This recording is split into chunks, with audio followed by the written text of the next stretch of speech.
Reality check ప్రస్తుతం మనతో పాటు ఉన్నారు కాంగ్రెస్ సీనియర్ నేత తులసిరెడ్డి గారు. సార్ నమస్తే అండి. నమస్తే. సార్, ఈ ఓట్ చోరీకి సంబంధించి రాహుల్ గాంధీ గారు ఏదైతే మాట్లాడుతున్నారో మనం చూస్తూనే ఉన్నాం. అయితే దీనికి సంబంధించి నిన్న జగన్మోహన్ రెడ్డి గారు ఒక ఇంట్రెస్టింగ్ కామెంట్ చేశారు. ఇప్పుడు వాయిస్ అయితే రాహుల్ గాంధీ గారు వినిపిస్తున్నారు ఓట్ చోరీకి సంబంధించి, బట్ ఏపీలో కూడా ఇష్యూ ఉన్నప్పుడు చంద్రబాబు నాయుడు గారి గురించో లేకపోతే రేవంత్ రెడ్డి గారి గురించో ఎందుకు మాట్లాడట్లేదు, వీళ్ళంతా ఒకటే లైన్లో ఉన్నట్టు వీళ్ళందరికీ ఒక కనెక్షన్ ఉంది అంటూ ఒక కామెంట్ చేయడం జరిగింది. ఫస్ట్ ఆఫ్ ఆల్ ఆ కామెంట్కి సంబంధించి మీ అభిప్రాయం ఏంటి, ఏం చెప్తారు? జగన్మోహన్ రెడ్డి గారు వేసిన ప్రశ్న నేనేస్తామా జగన్మోహన్ రెడ్డి గారిని. జగన్మోహన్ రెడ్డి గారు ఆంధ్రప్రదేశ్లో ఓట్ల చోరీ జరిగిందని నువ్వు చెప్తున్నావు. రాహుల్ గాంధీ గారి నాయకత్వంలో 300 మంది ఎంపీలు పార్లమెంటు భవన్ నుండి ఎలక్షన్ కమిషన్ కు రిప్రజెంటేషన్ ఇచ్చానికి ఈ విషయం మీద పోతా అంటే మీ పార్టీ ఎంపీలు ఎందుకు పాల్గొనలేదు? వైకాపా పార్టీ ఎంపీలు ఎందుకు పాల్గొనలేదు? దానికి ముందు జగన్మోహన్ రెడ్డి ఆన్సర్ చెప్తే నెక్స్ట్ ఈ ఆన్సర్ వస్తుంది. ఢిల్లీలో ఎలక్షన్ కమిషన్ ఉండేది, ఢిల్లీలో 300 మంది ఎంపీలు, వివిధ పార్టీల ఎంపీలు పోతా ఉంటే సరే జగన్మోహన్ రెడ్డి తాడేపల్లిలోనో లేకుంటే బెంగళూరులోనో అనుకున్నాం. ఆయన పార్టీ ఎమ్మెల్యేలను ఎందుకు పార్టిసిపేట్ చేయమని చెప్పలేదు? కాంగ్రెస్ పార్టీ రాహుల్ గాంధీ గారు చెప్పిన ఇష్యూ నీ ఇష్యూ సేమ్ అయినప్పుడు ఎందుకు పాల్గొనలేదు? దానికి ముందు జగన్మోహన్ రెడ్డి ఆన్సర్ చెప్తే తర్వాత వచ్చేసి మేము చెప్తాం. అది రెండవది వచ్చేసి రాహుల్ గాంధీ గారు, రేవంత్ రెడ్డి గారు, చంద్రబాబు నాయుడు గారు హాట్ లైన్లో మాట్లాడుకుంటూ ఉంటారు. అబద్ధం చెప్పినా అతికినట్టు ఉండాలి అని ఒక సామెత ఉంది. అబద్ధం చెప్పినా కానీ అతికినట్టు ఉండాలని. ఎందుకు ఆ మాట అంటున్నానంటే జాతీయ స్థాయిలో కాంగ్రెస్ పార్టీ జాతీయ పార్టీ, జాతీయ స్థాయిలో కాంగ్రెస్ కు ప్రధానమైన ప్రత్యర్థి రాజకీయ పార్టీ బీజేపీ. కాంగ్రెస్ కు ప్రధాన ప్రత్యర్థి అన్న పార్టీ బీజేపీ. బీజేపీ నేతృత్వంలోని ఎన్డీఏలో టీడీపీ, చంద్రబాబు నాయుడు భాగస్వామి. ఒక విధంగా చెప్పాలంటే చంద్రబాబు నాయుడు గారి మీద ఆధారపడి మోడీ ప్రభుత్వము, ఎన్డీఏ ప్రభుత్వం, బీజేపీ ప్రభుత్వము కొనసాగుతా ఉంది. మరి అటువంటి పరిస్థితుల్లో రాహుల్ గాంధీ గారు రేవంత్ రెడ్డి గారి ద్వారా చంద్రబాబు నాయుడు గారితో హాట్ లైన్ లో ఉంటారంటే దీన్ని ఏమనాలా? కనీసము అబద్ధం చెప్పినా అతికినట్టు ఉండాలనే దీనికోసమే. అంటే బొంకరా పోలిగా అంటే టంగుటూరు మిరియాలు తాటికాయని తన్నాడట ఒక ప్రబుద్ధుడు. అలా ఉంది జగన్మోహన్ రెడ్డి మాటల తీరు. మరొకటేమి, మేము మొదటి నుండి చెప్తున్నాం, రాష్ట్రానికి చెందినటువంటి కాంగ్రెస్ నాయకులను ఆంధ్రప్రదేశ్లో బీజేపీ అంటే బి అంటే బాబు, జే అంటే జగన్, పి అంటే పవన్. బీజేపీ చేతిలో ఈ 3 పార్టీలు, ఈ 3 నాయకులు కీలుబొమ్మలు, కబాలీలు. రజనీకాంత్ పాత సినిమాలో కబాలీలో ఒక పాత విలన్ గల్లలుంగి కట్టుకొని ఇక్కడ ఘాటు పెట్టుకొని మీసం వెలేసి ఏ కబాలి అని పిలువగానే చేతులు కట్టుకొని ఒంగోని ఎస్ బాస్ అంటారే, అటువంటి కబాలి పార్టీలు వీళ్ళు, ఈ 3 పార్టీలు అని మేము మొదటి నుండి చెప్తున్నాం. కాబట్టి మా దృష్టిలో చంద్రబాబు నాయుడు, జగన్, పవన్ కళ్యాణ్, బీజేపీ వరకు వాళ్ళందరూ సమానమే. తర్వాత కాంగ్రెస్ ఇంకో మాట ఉన్నాడు, ఇది ఒక పార్టీనా అంట. రాహుల్ గాంధీ గారిని విమర్శిస్తూ కాంగ్రెస్ పార్టీని ఇది ఒక పార్టీని అన్నాడు. ఇది జగన్మోహన్ రెడ్డి పార్టీ నిన్నగాక మొన్న వచ్చిన పార్టీ, మక్కలో పుట్టి పుబ్బలో అంతమిస్తే పార్టీ. కాంగ్రెస్ పార్టీ 140 సంవత్సరాల పాటు సుదీర్ఘ రాజకీయ ప్రస్థానం కలిగి ప్రపంచంలోనే అతిపెద్ద ప్రజాస్వామిక, లౌకిక, సామ్యవాద పార్టీ. ఈ దేశానికి స్వాతంత్రం ఇచ్చిన పార్టీ, నవభారత నిర్మాణంలో ప్రముఖ పాత్ర వహించిన పార్టీ, రవి అస్తమించని బ్రిటిష్ సామ్రాజ్యాధినేతలను భారతదేశపు పొలిమేర నుండి తరిమి కొట్టి భారత మాత దాస్య శృంఖలాలను ఛేదించిన పార్టీ. జాతిపిత మహాత్ముడు, శాంతిదూత నెహ్రూ, విప్లవ నేత నేతాజీ సుభాష్ చంద్రబోస్, ముక్కు మనిషి సర్దార్ వల్లభాయ్ పటేల్, ముక్కుమహిళ ఇందిరమ్మ, రైతు బిడ్డ నీలం సంజీవ్ రెడ్డి, త్యాగశీలి సోనియమ్మ లాంటి ప్రపంచ నాయకులు నాయకత్వం వహించిన పార్టీ. ఇది దేశభక్తుల పార్టీ, త్యాగదండ పార్టీ. ఈ దేశాన్ని సింహభాగం పరిపాలించిన పార్టీ 78 సంవత్సరాల్లో ఆంధ్రప్రదేశ్నే 52 సంవత్సరాలు పరిపాలించిన పార్టీ. టీడీపీ 20 సంవత్సరాలు, వైకాపా 5 సంవత్సరాల పార్టీ. కాబట్టి ఇటువంటి పార్టీని పట్టుకొని ఈ ఒక పార్టీని మీ నాయన ఏ పార్టీ నుండి ముఖ్యమంత్రి అయ్యాడు?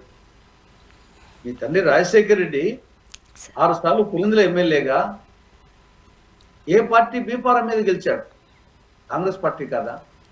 4 సార్లు ఎంపీగా, కడప ఎంపీగా, 3 సార్లు మంత్రిగా, ముగ్గురు ముఖ్యమంత్రుల మంత్రివర్గంలో, కాంగ్రెస్ ముఖ్యమంత్రుల మంత్రివర్గంలో మంత్రిగా, 2 సార్లు ముఖ్యమంత్రిగా, 2 సార్లు పిసిసి అధ్యక్షుడిగా, ఒకసారి సిఎల్పి లీడర్గా.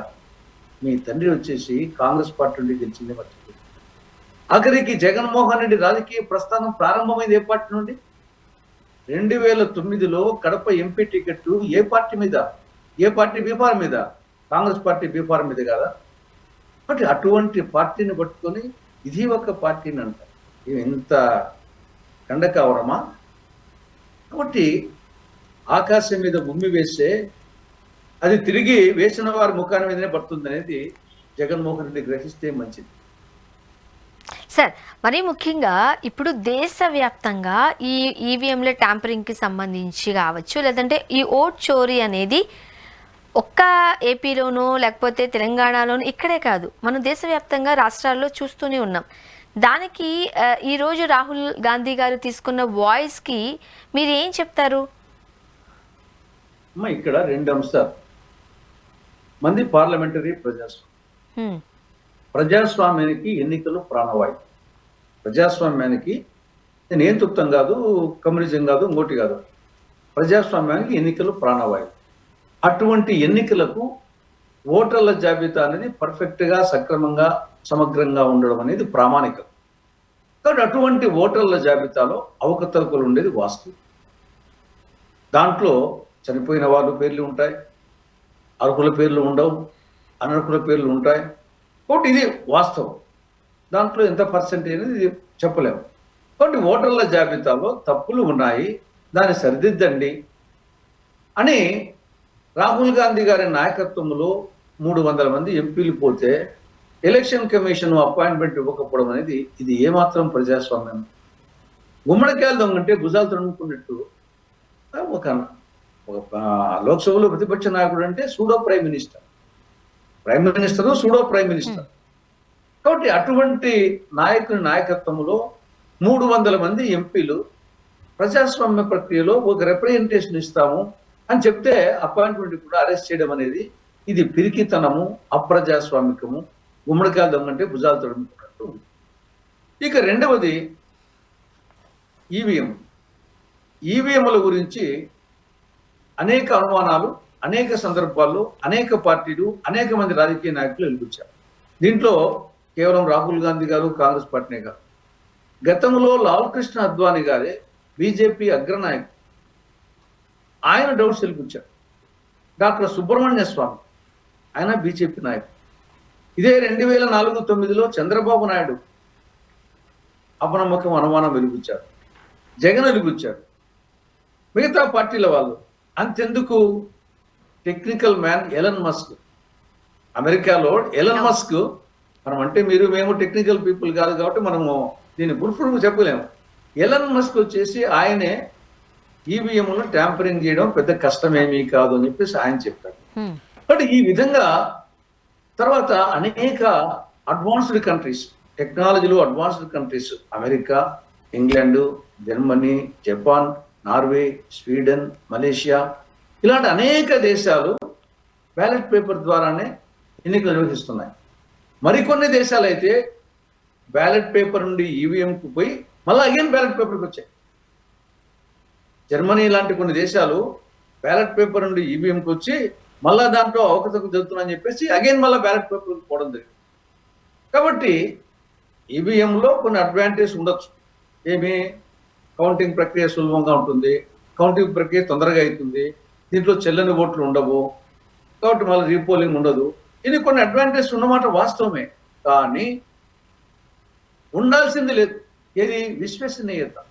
నేను వేసిన ఓటు నేను అనుకున్న అభ్యర్థికి ఆ సింబల్ మీద పడిందా లేదని నాకు అనుమానం ఉంది. ఇది ఓటర్కు. అంటే ఇది పార్లమెంటరీ ప్రజాస్వామ్యానికి విశ్వసనీయత, ఓటర్ విశ్వసనీయత అన్నిటికంటే ప్రామాణికం. దానికి తర్వాతనే ఇవన్నీ.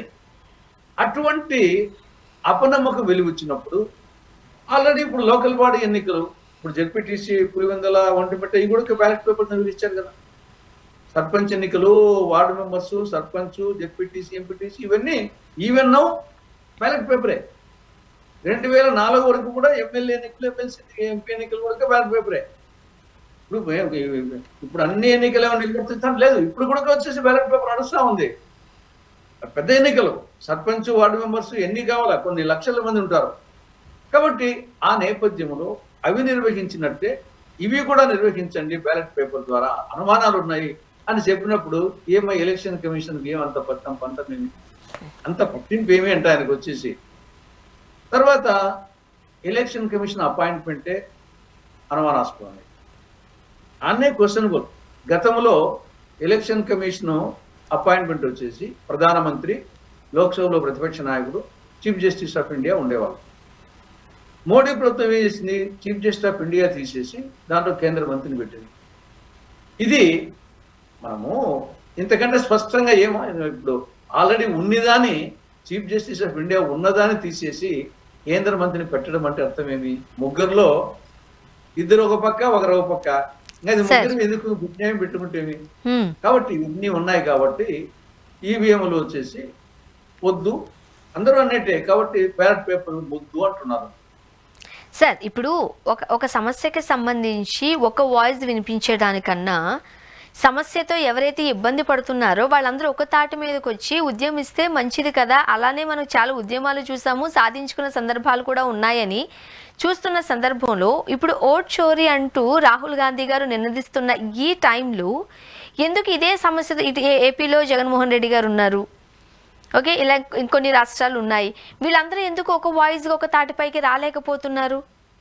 విమర్శలతోనే ఎందుకు సరిపెడుతున్నారు? వచ్చేసి ఎన్డీఏ కూటమి, ఇండియా కూటమి ఉన్నాయి. తర్వాత ఈ రెండు కూటములు బయట కొన్ని పార్టీలు ఉన్నాయి. కాబట్టి ఆల్మోస్ట్ ఇండియా కూటమి పార్టీలు అన్నీ కలుస్తున్నాయి. మిగతా పార్టీలతో కూడా కలుపుకొని పోయేదానికి ప్రయత్నం చేస్తాం. కాబట్టి ఏకాభిప్రాయం అనేక అంశాల మీద ఉన్నప్పటికీ రాజకీయ పార్టీలు, డిఫరెంట్ పార్టీలు ఉంటాయి కదా. అనేక రాష్ట్రాల్లో ప్రత్యర్థుల పార్టీలు ఉంటాయి. తర్వాత ఇక్కడ ఈ రాష్ట్రానికి సంబంధించి జగన్మోహన్ రెడ్డికి ఉన్న ఇబ్బంది మనకు తెలుసు కదా. ఆయన కేసులు, ఆయన భయం ఆయనకు వచ్చేసి. ఇప్పుడు కాంగ్రెస్ పార్టీ ఈ ఇష్యూ బేస్డ్గా, ఏ ఇష్యూకి సంబంధించి ఆ ఇష్యూ బేస్డ్గా ఎవరు వచ్చినా కలుపుకొని పోతుంది. పెద్ద పార్టీగా మిగతా పార్టీలుగా సమాన గౌరవిస్తుంది.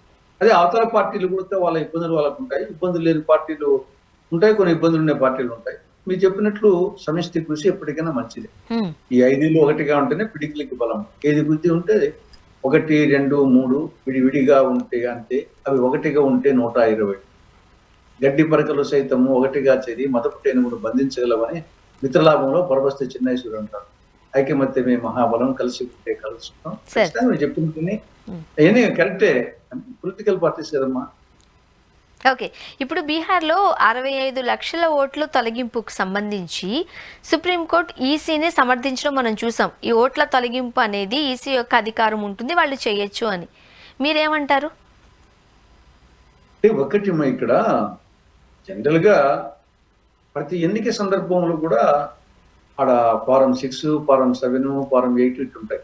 దాంట్లో ఏమంటే అడిషన్స్, డిలిషన్స్, పేరు మార్పు, బూతులు మార్పులు, ఇది ఒక నిరంతర ప్రాసెస్ జరుగుతూ ఉంటుంది. ఎన్నికలకు ముందు తర్వాత జరుగుతూ ఉంటుంది ఇది. కాబట్టి డెలిషన్ దీంట్లో వచ్చేసి ఆ ఫండమెంటల్ దాని వచ్చేసి ఆ ప్రావిజన్ ఉంటుంది. కానీ ఇక్కడ లార్జ్ స్కేల్లో ఇక్కడ పౌరసత్వము అనే దానికి యాంగిల్ పెట్టి జనరల్గా వచ్చేసి ఆల్రెడీ ఒక జాబితా ఉంటుంది. ఆ జాబితాలో ఈ లోపల పోయినసారి ఎలక్షన్కి ఎలక్షన్ మధ్యలో కొందరు చనిపోయి ఉంటారు, అవి డిలీట్ చేయాలి. అవి తర్వాత కొందరు వయసు 18 సంవత్సరాల దాటి వచ్చి ఉంటారు, వాళ్ళు యాడ్ చేయాలా. ఇది ఒక ప్రాసెస్ జరుగుతుంది.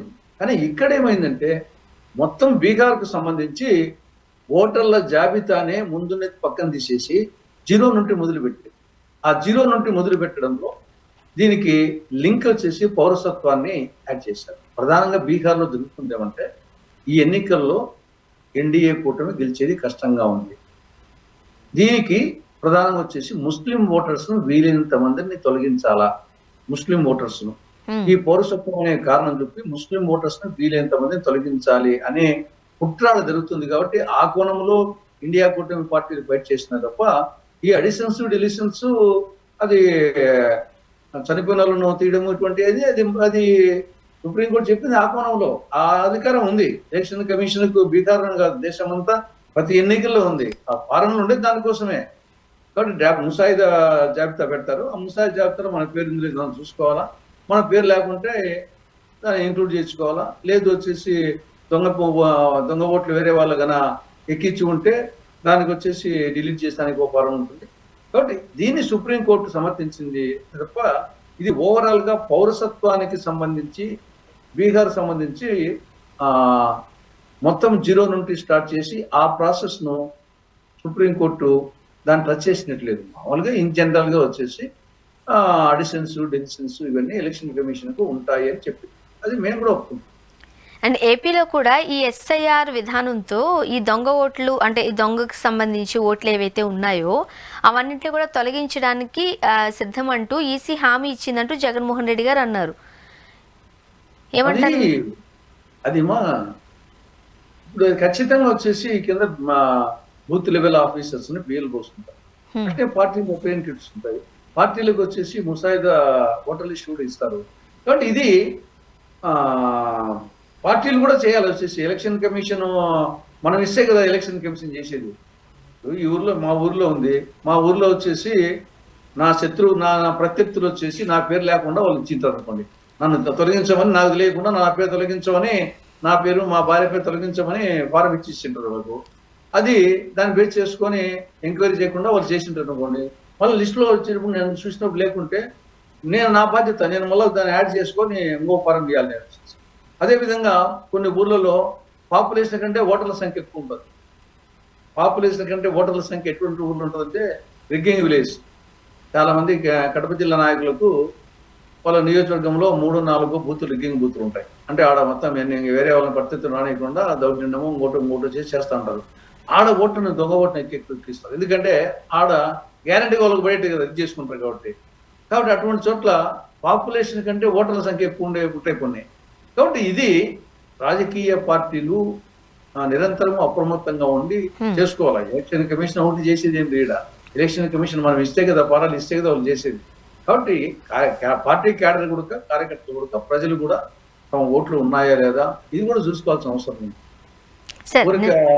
ఇది చూసుకోకుండా ఎలక్షన్ కమిషన్ తీసుకుంటుందంటే చెప్పండి, ఏం చేయలేదు.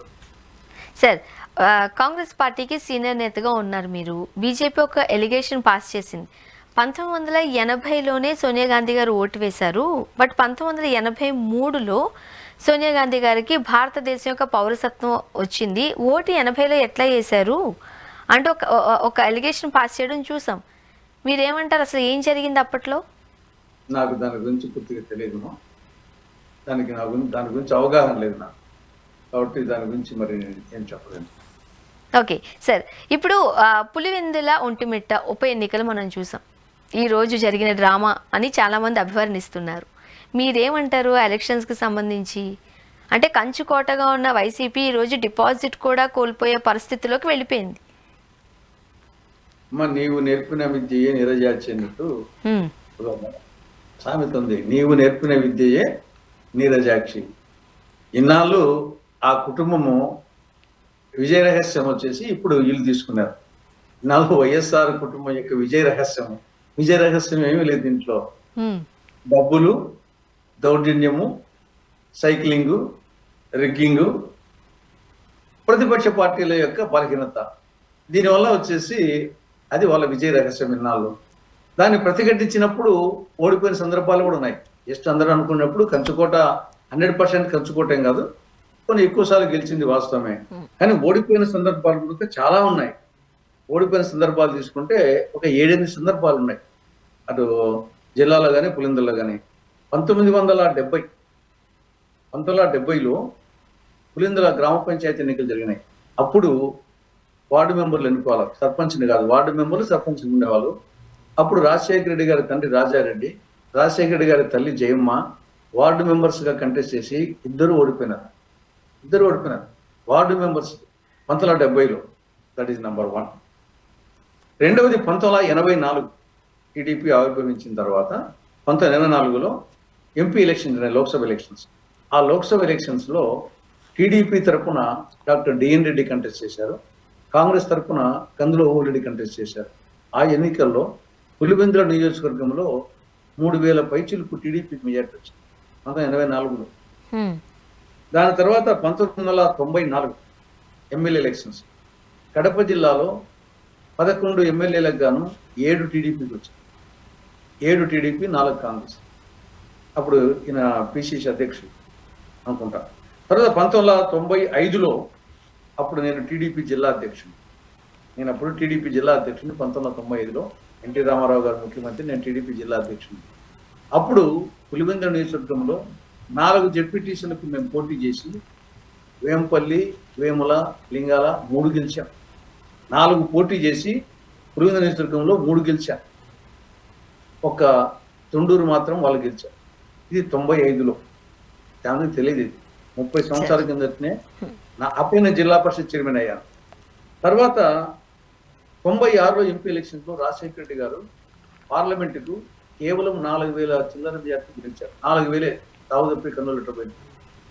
దాని తర్వాత 1999లో మళ్ళా ఎమ్మెల్యే ఎలక్షన్స్ లో 11కు 8 టీడీపీ గెలిచింది జిల్లాలో. 11కు 8. దాని తర్వాత 2017లో బీటెక్ రవి చేతిలో వివేకానంద రెడ్డి ఎమ్మెల్సీ కొడుకు. 2023లో రాంగోపాల్ రెడ్డి పశ్చిమ రాయలసీమ ఎమ్మెల్సీగా టీడీపీ గెలిచింది. 2024లో లాస్ట్ ఇయర్ పులివెందుల నియోజకవర్గంలో 7 నీటి సంఘాలు ఉంటే 7 నీటి సంఘాలకు జగన్మోహన్ రెడ్డి పోటీని పెట్టలేకపోయాడు. కాబట్టి చాలా మందికి ఏమంటే పులివెందులు అంటే, కడప అంటే అదేదో కంచుకోట, వైఎస్ఆర్ కంచుకోట అంటారు. అది ఏమీ కాదు. 2 సార్లు గెలిచింది వాస్తవమే. కానీ ప్రతిఘటన ఇచ్చినప్పుడు ఓడిపోయిన సందర్భాలు ఉన్నాయి, నువ్వా నేను సందర్భాలు ఉన్నాయి. ప్రతిఘటన ఇవ్వలేనప్పుడు వన్ సైడ్ జరిగింది. కాబట్టి ఇప్పుడు నీవు నేర్పిన విద్య నెరవేర్చినట్టు ఇన్నాళ్ళు వాళ్ళు చేసే పని ఈసారి టీడీపీలు చేశారు. ఇంకేం లేదు సార్. ఇప్పుడు అకౌంటింగ్ చేసేటప్పుడు బ్యాలెట్ పేపర్లో ఒక ఆసక్తికరమైన కామెంట్తో ఒక పేపర్ చూశారు అధికారులు. బయట మనందరం కూడా చూసాం, సోషల్ మీడియాలో చక్కర్లు కొడుతుంది అది. 30 years తర్వాత ఓటు వేశాను నేను, మీ అందరికి ఒక దండం అంటూ పెట్టారు ఎవరో ఒక వ్యక్తి. కానీ మా అది కూడా బహుశా ఓకే, అర్థమైంది సార్ నాకు. ఇది నాళ్ళు వాళ్ళు చేసే పని వీళ్ళు చేశారు మా, అంతే ఏం లేదు. మరి ఇద్దరు 5,000 ఇచ్చారు మా. ఓటుకు ముందు 10,000 అనుకున్నారు టీడీపీ అండ్ వైకాపా. 10,000 అనుకున్నారు కానీ తర్వాత 10,000 పోయి 5,000 ఇచ్చారు. అది వాస్తవం. 5,000తో పాటు టీడీపీ వాళ్ళు ఒక చీర కూడా ఇచ్చారు. టీడీపీ వైకాపా ఇద్దరు 5,000 ఇచ్చారు. టీడీపీ వాళ్ళు అడిషనల్గా ఒక చీర ఇచ్చారు. కాబట్టి ఎన్ని వెళ్ళి పాలు తాగుతూ కళ్ళు మూసుకొని ఎవరు చూడలేదు అనుకుంటే ఎట్లా? కాబట్టి ఇక్కడ ప్రజాస్వామ్యము, ధనస్వామ్యము, తర్వాత దౌర్జన్య స్వామ్యము 3 పనిచేసింది. ప్రజాస్వామ్యము పనిచేసింది ఎంత అంటే గతంలో నామినేషన్సే వేయించేవాళ్ళు కాదు. జగన్మోహన్ రెడ్డి ముఖ్యమంత్రిగా ఉన్నప్పుడు పులివెందులు కానీ, కడప కానీ, రాయలసీమ కానీ రాష్ట్రంలో ప్రత్యర్థి పార్టీలు నామినేషన్సే వేయకుండా నామినేషన్ పేపర్లు చింపేవాళ్ళు ప్రత్యర్థి. ఒకవేళ నామినేషన్ వేసినాక స్క్రూటినీ అప్పుడు వాళ్ళని డిస్క్వాలిఫై చేయించేవాళ్ళు అధికారులతో చెప్పి. ఆ స్టేజ్ కూడా దాటితే విత్డ్రావల్ లోపల బలవంతంగా పోలీసులతోనే పిలిపించేసి విత్డ్రావల్ ఇచ్చేవాళ్ళు. ఆడికి దొరకకుంటే వీళ్ళే విత్డ్రావల్ ఫార్మ్ దొంగ సంతకం పెట్టి వాళ్ళ సంతకం వీళ్ళే విత్డ్రావల్ ఫార్మ్ చేసేవాళ్ళు. ఆ విధంగా వచ్చేసి దాంతో పోలిస్తే ఈసారి నామినేషన్ చేశారు, స్క్రూటినీ జరిగింది, అందరూ ఉన్నారు, విత్డ్రావల్స్ కాడ అందరూ ఉన్నారు, ప్రచారము జరిగింది. ప్రచారంలో అక్కడక్కడ కొంచెం గలాట జరిగినాయి, చిన్న ఏరియా కాబట్టి. తర్వాత జరగలే, ప్రచారం వరకు జరిగింది. నెక్స్ట్ జరగాల్సింది ఏంటి? పోలింగ్ బదులు సైక్లింగ్ జరిగింది. కాబట్టి గతంతో పోలిస్తే ప్రజాస్వామ్యము కొంచెం బెటర్ అంతే. ఇంకా మిగతా ధనస్వామ్యం నేను చెప్తే కదా, ఓటుకు మామూలుగా జనరల్గా ఎన్నికలప్పుడు 1000, 2000 అనేది అనుకున్నాం. ఈసారి యూనిఫామ్గా వచ్చేసి 5000 ప్లస్ చీర, కాబట్టి ఘనస్వామ్యం పనిచేసింది. ఇక మూడవది దౌర్జన్యం. ఇన్నాళ్ళు వాళ్ళు చేసేవాళ్ళు, ఇప్పుడు వీళ్ళు చేశారు, అది జరిగింది. కాబట్టి అంటే సార్ ఇప్పుడు అదే ఇక్కడ పాయింట్ కదా, మనము జడ్పీటీసీ ఉప ఎన్నిక ఎలక్షన్ టైంలో ఆడబిడ్డలు బయటకు వచ్చి మా ఓటు మమ్మల్ని ఎందుకు వేయనివ్వడం లేదని చెప్పి పోలీసులతో గొడవ చేసిన సందర్భం మనం చూసాం మీడియాలో, డైరెక్ట్గా సోషల్ మీడియాలో వీడియోస్ అన్నీ ఉన్నప్పుడు. మీరు అన్నట్టుగా ఈ ప్రజాస్వామ్యంలో ధనం నడుస్తుంది, మీరు అన్నది మేబీ 5,000 ఇచ్చారు, బట్ చీర ఎక్కువగా ఇవ్వడం వల్ల వాళ్ళు అటువైపు మొగ్గు చూపారా ఇవన్నీ తెలియదు, కానీ ఇవన్నీ కంట్రోల్ చేయాల్సిన ఈసీ ఏం చేస్తుంది అనేది ప్రశ్న.